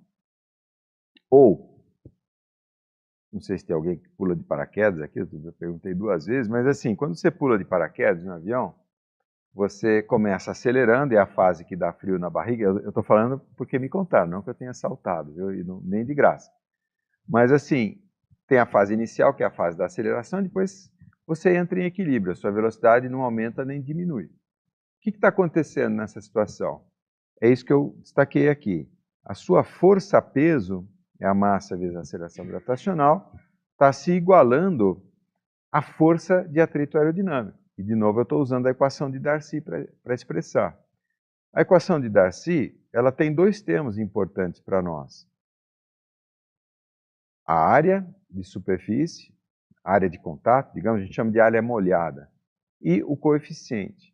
A área depende da área exposta, quer dizer, se você cair em pé ou cair deitado, a diferença é que, caindo em pé, é essa área desse diâmetro aqui. Caindo deitado, é toda essa área retangular aqui da caneta. Tá? Então, se você aumentar a área e ainda colocar, por exemplo, spoilers, né, geradores de atrito, a velocidade terminal vai diminuir. Então, a grande vantagem da Starship cair de barriga é diminuir a velocidade terminal. Nós vamos calcular isso já já. Tá? Ótimo. Porque eu já estou entrando na etapa 3, que é a etapa do pouso no processo de pousamento, entre aspas. Tá? Então vamos à etapa 3. E eu quero falar do que é necessário para o equipamento de pouso, já tendo preparado um pouco o terreno aí. Eu já mencionei as tecnologias que vêm sendo usadas aí, o conjunto de paraquedas, o pouso planado e o pouso retropropelido. Tem 2 técnicas que não estão aqui, que são tipo meio calabresa, meio mussarela, que é aquela captura do booster planando de paraquedas com um helicóptero. Essa seria uma técnica híbrida para zerar a velocidade. E qual que é a outra? A da torre lá, o Mechazilla da SpaceX. Porque, repare, não sei se vocês viram no vídeo, é bacana. Quando ela está, deixa eu fazer aqui, o Mechazilla, são aquelas pinças da torre, né? O booster ele vem aqui e ele, na verdade, ele não pousa com velocidade zero. Ele tem uma velocidade e é o braço que dá uma deslocada para dar aquela última, e são toneladas e toneladas ali. Né? Então, assim, são técnicas mais novas, mas são assim, o último segundo, os últimos 2 segundos do pouso propriamente. Tá? Vamos lá, então, estou mostrando aqui para vocês, né, as 3 técnicas, o retropropelido, asa, acho que ontem que eu falei desse, o Boeing, o X-30, eu falei 35, é o 37. E ele usa, isso aqui eu estou falando de alguns comentários que eu falei ontem. Ele usa, é um fluido, um propelente hipergólico, tanto que quando ele chega o pessoal vai todo com proteção ali para tirar o pendrive ali com as coisas que eles andaram espionando. Né?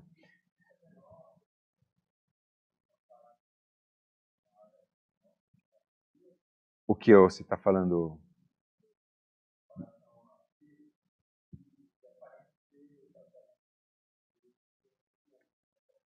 Sim, mas você já está tocando no ponto. É um problema de escala. E vai ter uns 4, 5 slides que eu vou falar exatamente disso. tá? E é muito importante isso, muito importante mesmo. Tá? Porque eu estou o tempo todo falando, a única técnica que permite pousar grandes cargas é o retropropelido. Mas eu preciso explicar por quê. E eu vou fazer isso e tem a ver com isso que você está falando. Tá? Emendando, né, os paraquedas eles só são eficientes, ou eficientes no sentido econômico, né, no sentido massa, no sentido equação de Tsiolkovsky, até um certo ponto. Os maiores operados até agora são esse aqui é o booster do ônibus espacial, e ele tinha um sistema de paraquedas estagiado. Ele pesava alguma coisa, quer dizer, esses paraquedas são os paraquedas de pouso, mas eles tinham lá o piloto, tinha outros paraquedas, e o conjunto todo pesava alguma coisa como 4 toneladas. 4 toneladas de paraquedas. Então a dúvida é sempre essa. Eu consigo pousar esse booster com 4 toneladas de paraquedas ou com 1 tonelada de propelente, se eu usar a técnica retropropelida. É só isso. E essa tonelada de propelente, essas 3 toneladas de diferença, vira carga útil. Tá? Mas a gente chega lá. Então, vamos lá. É agora que eu vou explicar. Vamos lá. Então, são as três técnicas: paraquedas, planado e retropropelido.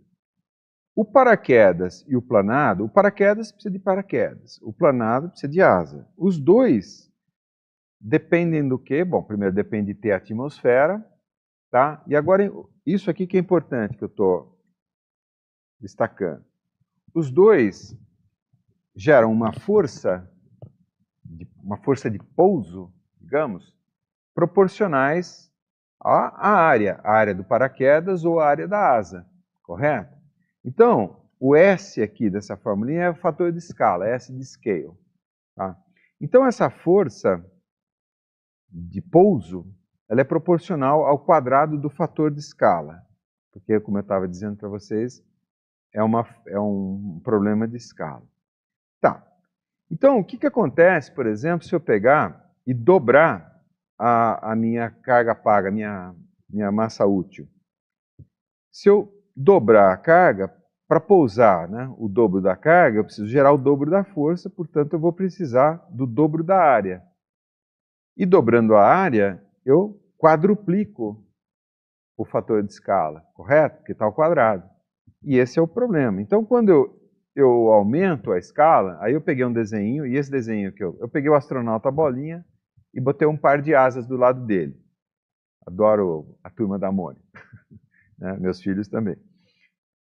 Então, e esse desenho que eu vou fazer para vocês, eu estou fazendo em escala. Então, eu vou dobrar o astronauta bolinha, que é a carga, né? Eu tenho que quadruplicar a asa. Então, quando eu vou aumentando a escala, a asa vai aumentando desproporcionalmente ao aumento da carga. Esse astronauta aqui é o dobro desse, e esse aqui é o dobro desse, ou na verdade o triplo. Né? Tá vendo? Aqui dobrou, triplicou. Então aqui dobrou e aqui multiplicou por 4, aqui multiplicou por 9. Tá? Então, quando você vai aumentando o seu... Vamos supor, foi a sua pergunta. Né? A sua pergunta. E eu não fiz o exemplo com esse drone aí da Boeing, mas eu fiz com a A380 no slide seguinte. Né? Porque você vê justamente que o B-37 ele tem asas aparentemente muito menores que as asas do ônibus espacial. Tá? Vamos até voltar, acho que dá para ver isso na foto, né? Tá vendo? Tem uma asinha pequenininha, parece que tem muito mais corpo do que asa. E o ônibus espacial, não sei se... Eu fiz um modelo do ônibus espacial, então ele tem uma asa relativamente grande.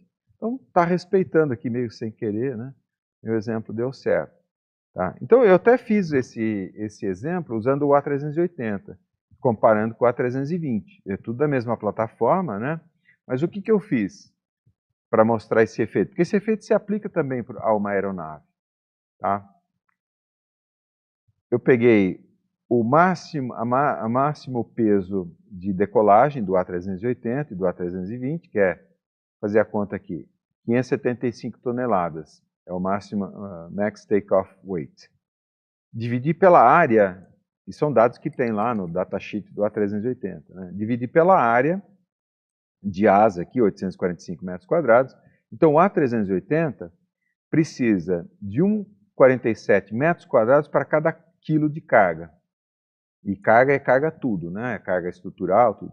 E o A320? Ele tem 79 toneladas, é o max take-off weight dele, 123, então ele se sai melhor, porque ele só precisa de 0,64 metros quadrados por quilograma de avião. Tá? Então isso também é um fator de escala, e até visualmente a gente percebe esse efeito. Parece que tem muito menos asa relativamente ao avião, correto? E é um negócio meio... Não é que é contra assim, é a física, né? Mas assim, e operacionalmente, o que vocês acham que é o 380 e o 320? Eu não tenho o slide pronto, mas eu falo rapidinho. O maior custo operacional tem a ver com o gasto do combustível, né? Porque a manutenção tudo é mais ou menos análoga, né? Custo com combustível. O gasto com combustível tem a ver com atrito aerodinâmico. E o atrito aerodinâmico tem a ver com a área. Não a área projetada, né, mas a área seccional. É a área transversal, vai. Tá, então, vamos lá. É a área, então o custo operacional depende, por aqui assim, ó. O custo operacional depende do quadrado do fator de escala. Então, esse aqui seria negativo, né? Quer dizer, eu não quero ter custo. E a receita de um avião desse? Depende do quê? Depende da carga que você leva. E a carga depende do quê? Depende do volume que você tem dentro do avião. E o volume, então, que é o que eu quero, né, é proporcional ao cubo do fator de escala. Então, quando você aumenta a escala do avião, você aumenta muito a capacidade de carga relativamente ao custo. Então, digamos, quanto maior a escala, melhor, do ponto de vista operacional. Você gera mais receita em relação ao custo operacional. Mas tem esse outro efeito acontecendo, né, que você precisa de mais asa para cada quilo de carga que você leva. Pergunta, isso é um problema? Eu desvio um pouquinho para a engenharia aeronáutica, né? Isso é um problema? Porque que aumentar o fator de escala é melhor, é meio evidente, né? Porque você carrega mais carga, gastando menos gasolina. Gasolina é brincadeira, né?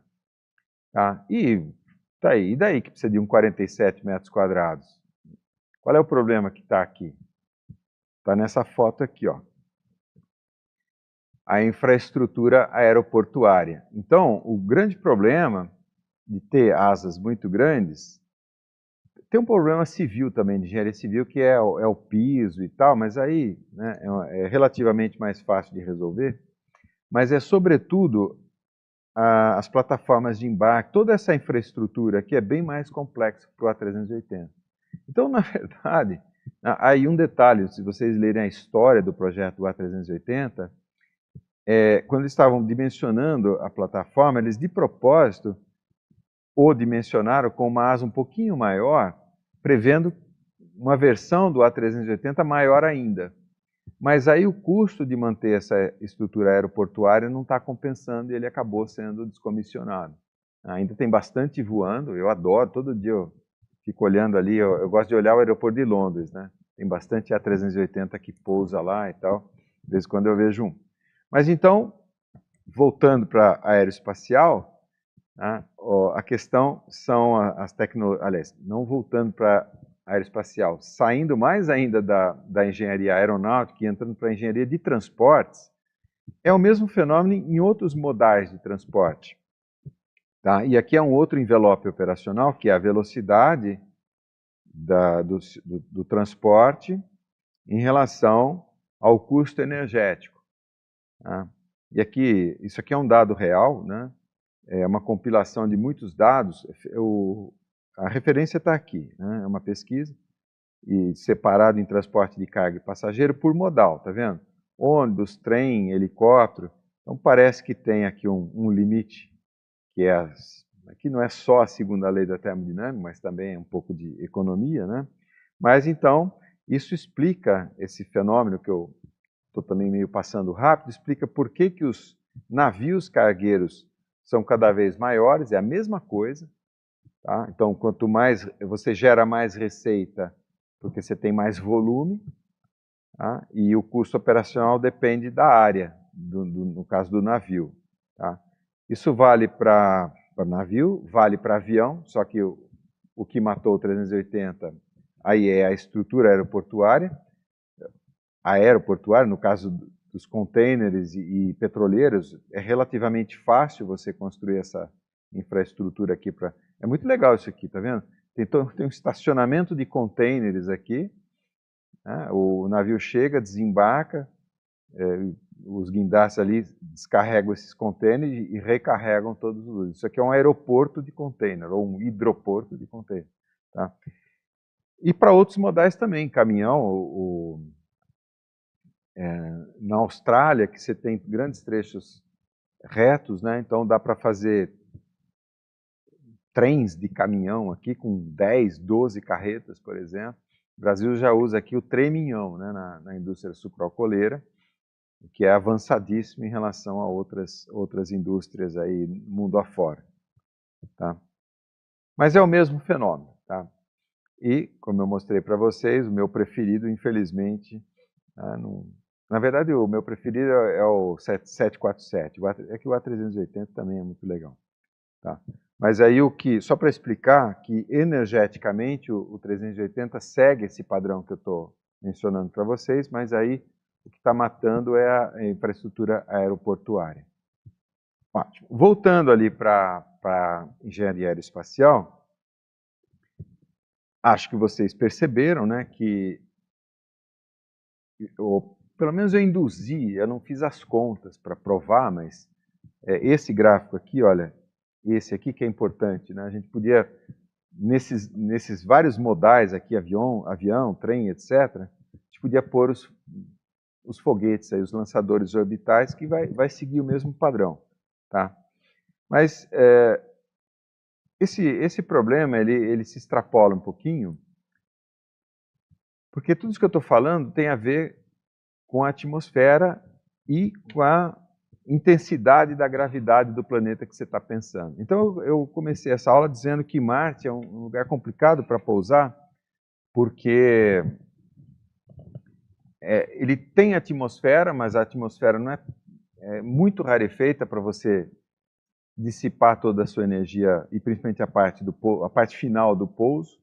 Então, para você fazer para você pousar de paraquedas em Marte, uma grande carga, esse paraquedas seria gigantesco, porque a atmosfera é 1/100º da nossa, a densidade é 100 vezes menor. Tá? Então, assim, a Lua não tem atmosfera, mas tem gravidade baixa, tá? Então é um mix desses parâmetros todos.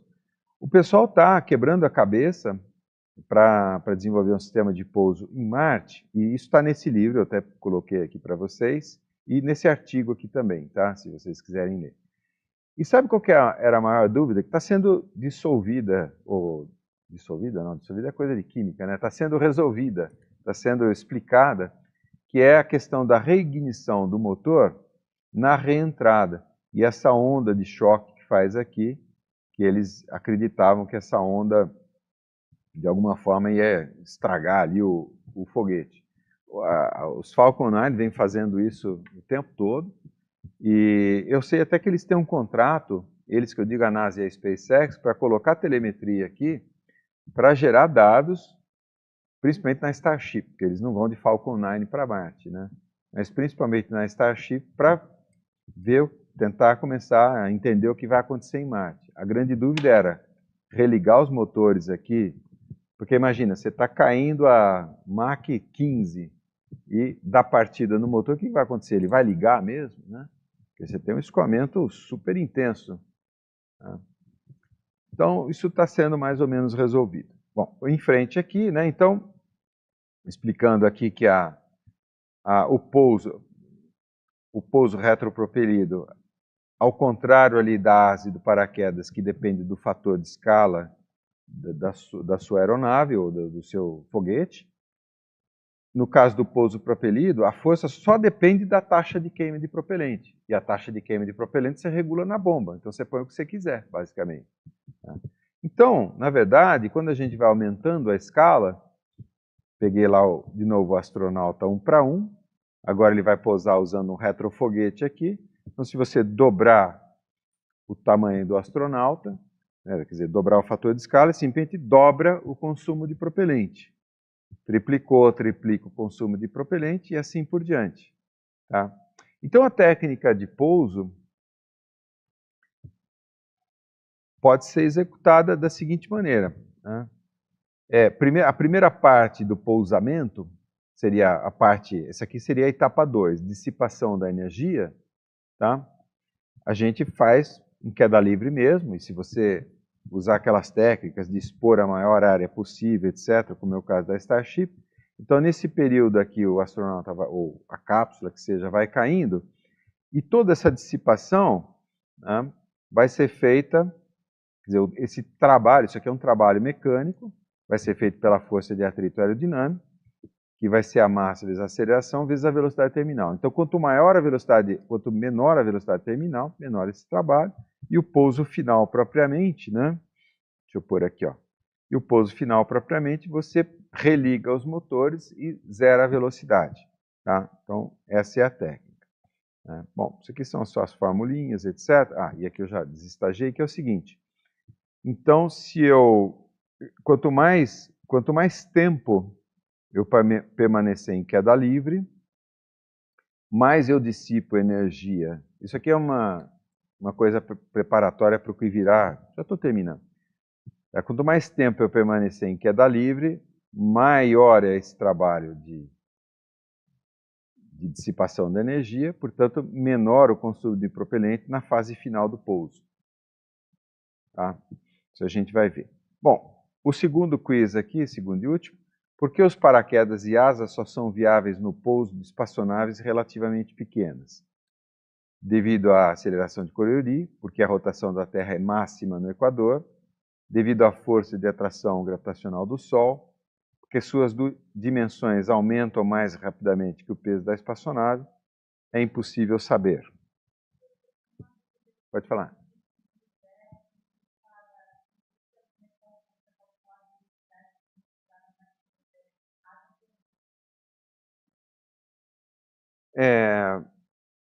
Sim, eu vou mostrar essa equação agora, né, daqui a pouquinho, porque a gente vai calcular a velocidade terminal. Eu não sei se é isso que ele está perguntando. Como é que é o nome dele? Desculpa. Francisco José. Eu não sei se sua pergunta se refere a planetas com atmosfera, portanto, a pergunta seria a velocidade de reentrada, quer dizer, a velocidade terminal de queda livre imerso numa atmosfera. Mas eu vou mostrar isso já já. Tá? Agora, se o planeta não tiver atmosfera, quanto mais ele vai se aproximando do centro do planeta, até bater na superfície, né, maior. Então essa velocidade não tem limite, na verdade. Tá? Deixa eu só ver se a transmissão está ok. Aqui. Então tá, olha, não tem nada vermelho aqui, então tá bom. Vamos lá. Posso ir em frente aqui? Estou terminando, pessoal. Então a história do pouso retropropelido, agora as contas, eu acho que eu faço isso em 10 minutos. A gente vai usar o modelo quase terraplanista, porque o que a gente quer ver do pouso é só a fase final. Então, só recapitulando aqui a missão, eu peguei uma missão real, com dados reais, tá, para mostrar esse cálculo para vocês. Então, é um Falcon 9, ele lança, o booster separa, gira, faz uma série de manobras. Eu já estou dando um dado aqui, a velocidade de queda ali 370 metros por segundo, nós vamos calcular isso já já, e aí o pouso retropropelido. E essa distância aqui, mais ou menos, aqui obviamente é numa balsa, né, mas 650 quilômetros, ótimo. Como eu disse para vocês, é uma missão real, aqui está o link do vídeo do qual eu tirei os dados, eu peguei esse vídeo, fiquei se eu não me engano, de 5 em 5 segundos, eu fui lendo aqui a telemetria, porque aqui já não dava mais para hackear a telemetria da SpaceX, tá? E eu gerei aí uma planilha com altitudes e velocidades. Só que essa velocidade que eles reportam aqui é a velocidade absoluta, não são as componentes da velocidade. Então, para poder inferir alguma coisa que é necessária para o nosso estudo, eu vou gerar uma velocidade que é a velocidade reportada aqui, tantos quilômetros por segundo, vezes o sinal da velocidade na direção vertical. Quer dizer, se está subindo ou se está descendo, se está aumentando ou se está diminuindo. Porque isso a gente consegue tirar esse dado da telemetria. A equação, que foi a pergunta, é o nosso modelo quase terraplanista, que está escrito aqui. Então, a aceleração, esse m eu pus dentro da diferencial porque ele pode estar variando, né? Então, isso aqui é igual à força propulsiva. Então, força igual a massa vezes a aceleração. Essa é a equação. Tá? Então, a taxa de variação de quantidade de movimento, o empuxo, arraste aerodinâmico e o peso. São as forças em jogo aqui. Esse é o nosso modelo quase terraplanista, que eu adaptei ligeiramente fazendo isso aqui, ó. Em vez de v quadrado, isso aqui, não sei se você se lembra, é a equação de Darcy, que é v quadrado sobre 2, o termo da equação de Darcy. Só que, como essa força de arrasto aerodinâmico pode ser para cima ou para baixo, dependendo de como eu faço o lançamento, eu teria que alterar esse sinal aqui. Então, eu simplesmente escrevo v módulo de v, e como a minha velocidade, vou até voltar um slide, né? Oh, perdão, aqui. A minha velocidade tem sinal, eu sei se isso está subindo ou descendo. Tá? É assim que eu uso aqui. Só uma adaptação da equação. Ótimo. Então, agora, vamos ver as etapas da missão. Esses gráficos aqui são os gráficos construídos a partir dos dados aqui da telemetria. A única coisa que a velocidade, que está aqui em azul, e o valor a gente lê na escala da direita, quando, no caso o booster, é só a velocidade e a altitude do booster. Quando o booster começa a cair, a velocidade muda de sinal, então fica negativo aqui, tá? Só para poder diferenciar esse momento. Bom, mas então o que acontece?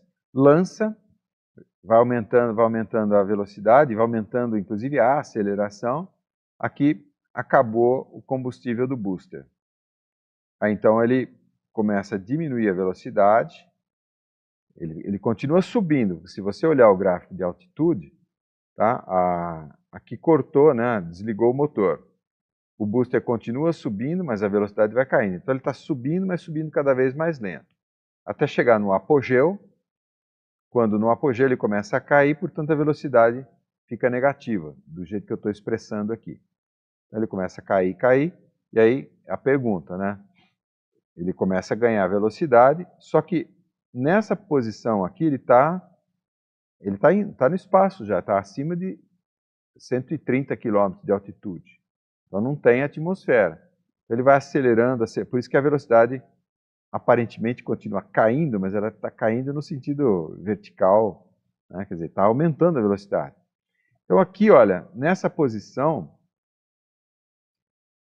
o booster está mais ou menos a 60 km de altitude. Então aqui já começa a ter atrito aerodinâmico. Ele está a uma velocidade altíssima aqui, alguma coisa como 2 km por segundo. E ele então liga aos motores. Esse aqui é o entry burn, que eles chamam lá da missão. Se você olhar ali na narração da missão. Então, a função do entry burn é só dar uma boa diminuída na velocidade. Então, entry burn, ele cai. Aí começa a acelerar de novo, mas aí a atmosfera, ele está sempre caindo, né? A altitude está sempre diminuindo. Mas aí, a atmosfera é suficientemente densa para começar a limitar a velocidade.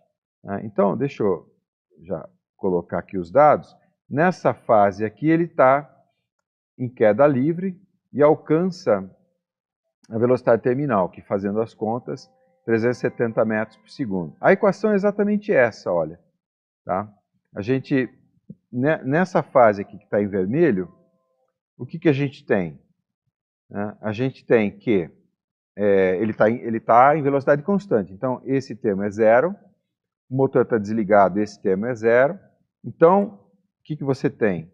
A força, peso, é igual à força de atrito. Essa é a equação que me permite calcular o V aqui.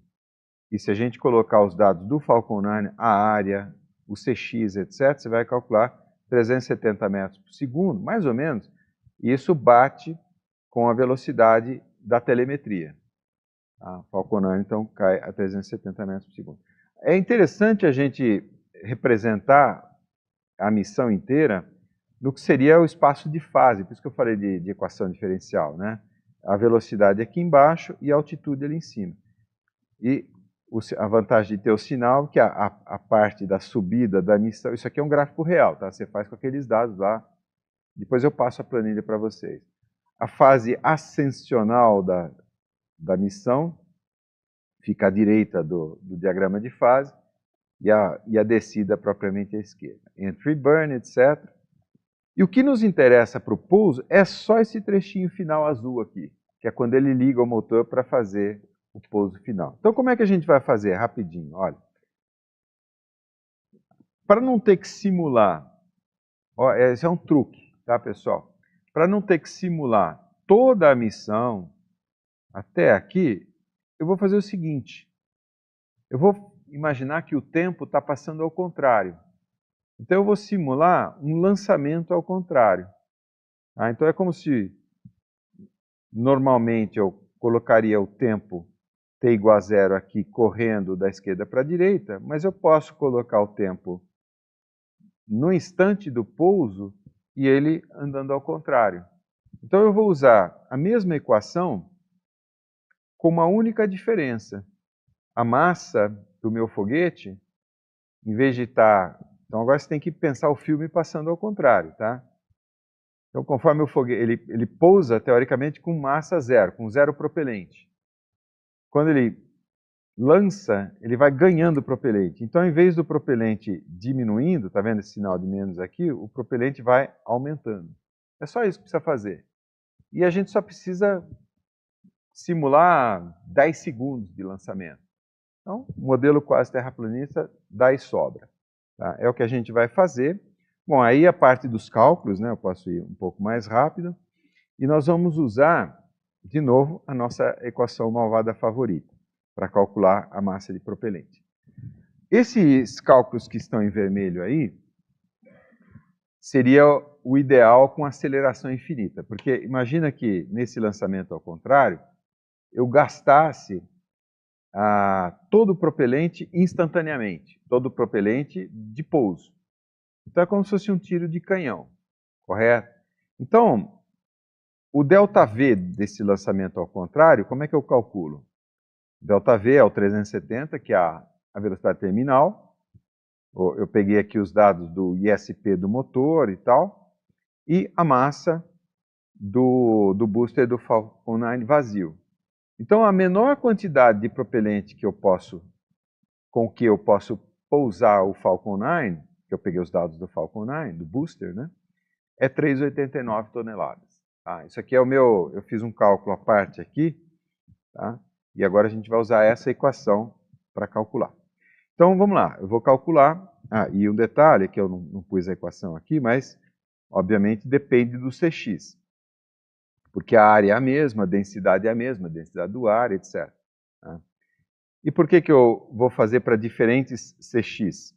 Porque eu posso alterar a geometria do foguete. Então, eu peguei, por exemplo, aqui, olha, para ele caindo no vácuo, né? Quer dizer, CX igual a 0, para ele caindo, deixa eu desestagiar, para diferentes CX, quer dizer, diferentes atritos, né, eu faço a seguinte simulação do meu lançamento ao contrário. Eu tenho que zoomar nesse gráfico e percebi que ficou pequeno. Então, como é que é a simulação? Eu vou lá, acho que o pessoal, talvez aqui dê para ver já, né? Então, como é que eu faço? Eu tenho dois gráficos, altitude em relação à velocidade. Isso aqui é um zoom no diagrama de fase. Então, no meu lançamento ao contrário, eu vou simulando a equação do modelo quase terraplanista, até chegar em 370 metros por segundo. Aí eu desligo o motor. E aí eu vejo quanto combustível o meu foguete ao contrário ganhou, correto? E eu, então, calculo esse número. Tá? E eu tenho também o gráfico de aceleração para mostrar que as acelerações são óbvias. Então, para diferentes CX, eu tenho diferentes quantidades de propelente necessário. Né? Consigo calcular isso usando aqui. O problema é que, para taxas muito altas, eu tenho, tudo bem, eu me aproximo ali do mínimo teórico, que seria usando a equação de Tsirkov, mas as acelerações, obviamente, vão tendendo a infinito. O lançamento impulsível, que seria o tiro de canhão, é uma aceleração virtualmente infinita. E uma última coisa, que é uma sugestão de TCC, é o seguinte: vamos supor que eu diga que eu quero levantar essas curvas, ou levantar o limite para uma determinada aceleração. Então, esse meu foguete, ele só aguenta 50G. Não, 50 não, é muito grande. Só aguenta 10G. Então, existe uma outra curva aqui que é limite, tá? E aí também é uma sugestão de TCC. Só para terminar, a vantagem da Starship, porque aqui a velocidade terminal é 370 metros por segundo, a Starship, se ela caísse verticalmente, pegando os dados da Starship, tá, a velocidade terminal dela, 58 metros. Tá? Isso porque a área é muito grande, na verdade. Tá? Então, fazendo as contas, com ela caindo, perdão, estou olhando aqui, mas eu estou me referindo a isso aqui. Então, ela caindo na vertical, o CX é 1,1, a área é 70 metros quadrados, a velocidade terminal 147, tá? E fazendo as contas do limite teórico, 4,67 toneladas. Tá? Então, 5% da massa útil dela. E eu consigo gastar isso aí para pousar ela na vertical, mas no caso aqui com aceleração infinita. Tá? Agora, se eu cair na horizontal, eu não, a Starship, o CX até diminui, mas a área aumenta muito. Quando a gente faz o cálculo da velocidade terminal, do 147 cai para 58, e aí o propelente necessário, de 4,69, cai para impressionantes 1.812 toneladas. É muito pouco, porque é enorme esse negócio. O problema todo é que ela cai na horizontal, mas não pode pousar na horizontal. Então, em algum momento, ela tem que executar o tal do belly flop. Belly flop em inglês, sabe quando você pula na piscina e dá uma barrigada? Belly flop é exatamente isso. As crianças, deu uma barrigada, fez um belly flop. Então, você cai de barriga, só que em algum momento você tem que girar. Mas aí é quase nada, porque ela usa as aletas e um pouquinho de a vetorização, mais um pouquinho de propelente aqui, porque como o braço de alavanca é grande, ela gira fácil. Então ela gira, pousa, né, gastando. Eu fiquei impressionado, porque lembra quanto que era o peso do paraquedas de um booster do ônibus espacial? Era 4 toneladas, 5 toneladas, que é próximo do limite teórico aqui, né? E ela está pousando com 1,8. Né? Talvez um pouco mais, porque esse nosso cálculo é muito simplificado. Tá? Mas, mesmo assim, né? Menos metade do paraquedas de um booster do ônibus espacial. É impressionante isso aí, essa técnica. Só que você tem que se virar com essa operação. Tem uma questão lá que, por exemplo, se tiver um astronauta, pessoas aqui, né, para pousar, essa aceleração rotacional é muito forte. Mas aí, então, a ideia é instalar a cabine, né, os astronautas, no centro de giro aqui, para eles não sofrerem tanto. Tá? Também uma sugestão de TCC fazer o estudo do pouso ao contrário aqui da Starship com esses dados que tem na internet. Bom, oi?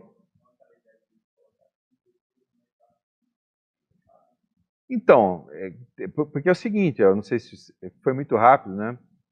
Você tem que esperar até o último momento para acionar os motores, isso é mais eficiente. Significa acelerações altas, e no caso da Starship, além de ser uma aceleração alta, tem que ser também um giro rápido, né? Então, não sei como é que eles vão fazer, não. Né? Não sei, não sei. Pessoal, vou trazer 5 minutos, mas ok. Então, a gente para tomar um café aí. E dúvidas? Feito. Então, a gente volta em 10 minutos. Vou até desligar o microfone aqui para salvar um pouco de bateria.